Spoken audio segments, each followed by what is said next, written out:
Bismillah, alhamdulillah, wa salatu wa salamu ala rasulillahi sallallahu alayhi wa sallam. Dear brothers and sisters in Islam, I'd like to welcome you all back again to our series, Perfecting Our Salat. And today, inshallah, we will speak about our Sunan and Nawafil. Sunan and Nawafil are the extra, they're not the compulsory prayer that Allah subhanahu wa ta'ala prescribed on us. Rather, they are the extra Nawafil and the extra Sunan, the way of Muhammad sallallahu alayhi wa sallam, supererogatory prayers and raka'at that he sallallahu alayhi wa sallam taught us to pray in the day and the night, before and after salat, salat al-duha, tahiyyat al-masjid. These sunan and nawafil are very, very important in our path in perfecting our salat. Why? Because in the famous hadith, my brothers and sisters, the Prophet of Allah sallallahu alayhi wa sallam taught us that when the person gets questioned about his salat on Judgment Day, it will be said, when there's shortcoming in his salah, look, هل له من تطوع? Ask, it will be asked, does this person who has shortcomings in his salat have any extra prayers that can compensate the mistakes and the shortcomings in the compulsory salat? If he does have, then inshallah, by the mercy and rahmah of Allah subhanahu wa ta'ala, these nawafil and these extra prayers that we pray, they will make up for these shortcomings. Who of us, my brothers, like we heard, in previous segments, the quality of our salat needs a lot of work. There's lack of concentration, there's lack of attention, there's lack of focusing. Many people are daydreaming in their salat. So to guarantee that salat is accepted by Allah and that we pass this first question on Judgment Day, it is very, very important that we become steadfast with our extra sunan and nawafil. With this, inshallah, we can make up and we can fix the mistakes and the shortcomings in our salat. You see, the Prophet of Allah sallallahu alayhi wa sallam did not leave a door of khair and goodness, yet he taught us sallallahu alayhi wa sallam. He taught us these sunan and extra prayers, the 2 raka'at before fajr, 4 before dhuhr, maybe 2 or 4 after dhuhr, the 2 raka'at after maghrib, 2 raka'at after isha. These sunan and nawafil, sunan qabliya wal ba'diyya, before and after the prayers, they are a great mercy from Allah subhanahu wa ta'ala. The Prophet of Allah sallallahu alayhi wa sallam says, he who prays 12 raka'at of sunnah prayer, extra raka'at in the day and the night, Allah subhanahu wa ta'ala promised him a palace, a house in paradise. Allahu Akbar.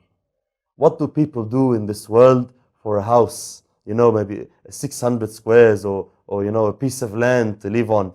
People live a lifetime working day and night just to get a small piece of land and live in it for the next 20 or 30 or 40 years of his life. What would you and I do for a palace in paradise? Very, very, very little effort is required.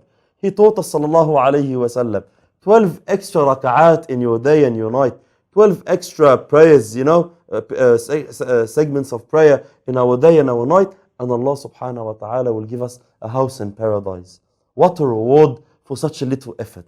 So we should, as much as we can, my brothers and sisters, work hard to bring this aspect in our life. We should not be negligent. We should not, let go of this reward. The Prophet of Allah sallallahu alayhi wa sallam spoke highly of this sunan. Just the 2 raka'at before fajr that we pray. Not the actual fajr salat, which is, of course, immensely important.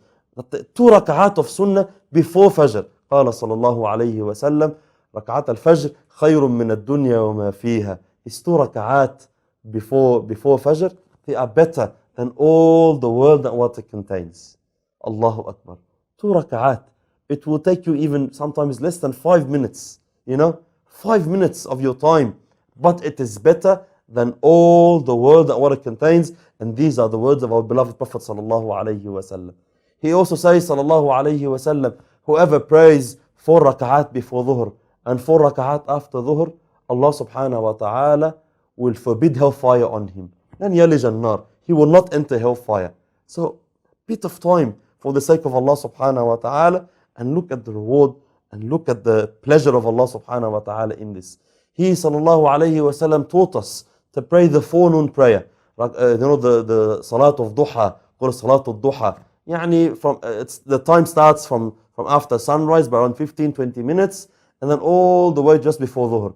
This time, and the best time, of course, is when the sun rises clearly and the earth starts heating up, called Ramad al-Fisal. This period, people are usually busy in work and seeking, worldly things and searching for dunya and making money and a Muslim, the sunnah of Muhammad sallallahu alaihi wasallam in this time to come and pray 2 rak'at.